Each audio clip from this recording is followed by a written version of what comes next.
ஆதியாகமம் அதிகாரம் 2.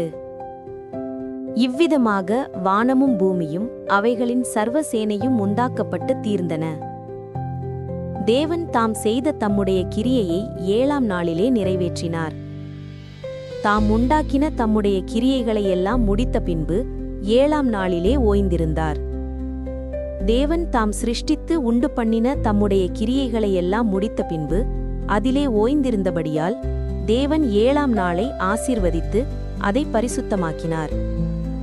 தேவனாகிய கர்த்தர் பூமியையும் வானத்தையும் உண்டாக்கின நாளிலே வானமும் பூமியும் சிருஷ்டிக்கப்பட்ட வரலாறு இவைகளே.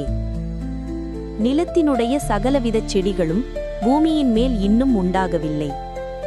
நிலத்தினுடைய சகலவித பூண்டுகளும் இன்னும் முளைக்கவில்லை. ஏனெனில் தேவனாகிய கர்த்தர் பூமியின் மேல் இன்னும் மழையை பெய்ய பண்ணவில்லை. நிலத்தை பண்படுத்த மனுஷனும் இருந்ததில்லை.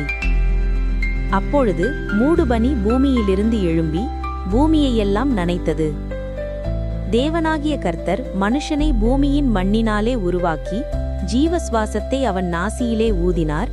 மனுஷன் ஜீவாத்மாவானான். தேவனாகிய கர்த்தர் கிழக்கே ஏதேன் என்னும் ஒரு தோட்டத்தை உண்டாக்கி தாம் உருவாக்கின மனுஷனை அதிலே வைத்தார்.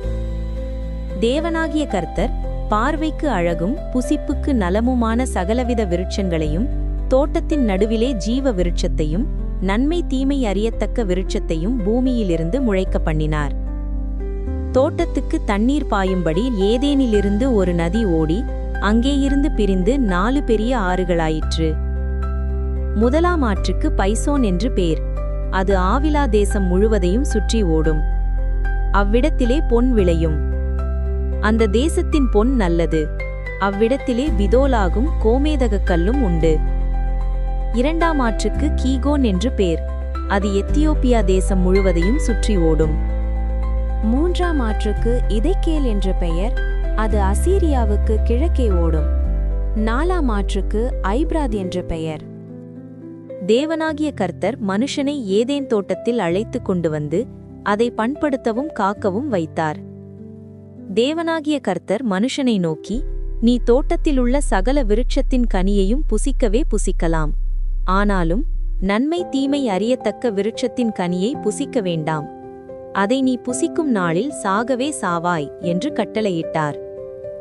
பின்பு தேவனாகிய கர்த்தர், மனுஷன் தனிமையாயிருப்பது நல்லதல்ல, ஏற்ற துணையை அவனுக்கு உண்டாக்குவேன் என்றார். தேவனாகிய கர்த்தர் வெளியின் சகலவித மிருகங்களையும் ஆகாயத்தின் சகலவித பறவைகளையும் மண்ணினாலே உருவாக்கி ஆதாம் அவைகளுக்கு என்ன பேரிடுவான் என்று பார்க்கும்படி அவைகளை அவனிடத்தில் கொண்டு வந்தார். அந்தந்த ஜீவஜந்துக்கு ஆதாம் எந்தெந்த பேரிட்டானோ அதுவே அதற்கு பேராயிற்று. அப்படியே ஆதாம் சகலவித நாட்டு மிருகங்களுக்கும் ஆகாயத்து பறவைகளுக்கும் சகலவித காட்டு மிருகங்களுக்கும் பேரிட்டான். ஆதாமுக்கோ ஏற்ற துணை இன்னும் காணப்படவில்லை. அப்பொழுது தேவனாகிய கர்த்தர் ஆதாமுக்கு அயர்ந்த நித்திரையை வரப்பண்ணினார். அவன் நித்திரையடைந்தான். அவன் விலா எலும்புகளில் ஒன்றை எடுத்து அந்த இடத்தை சதையினால் அடைத்தார்.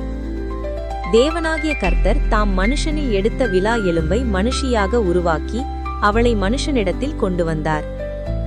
அப்பொழுது ஆதாம், இவள் என் எலும்பில் எலும்பும் என் மாம்சத்தில் மாம்சமுமாய் இருக்கிறாள்.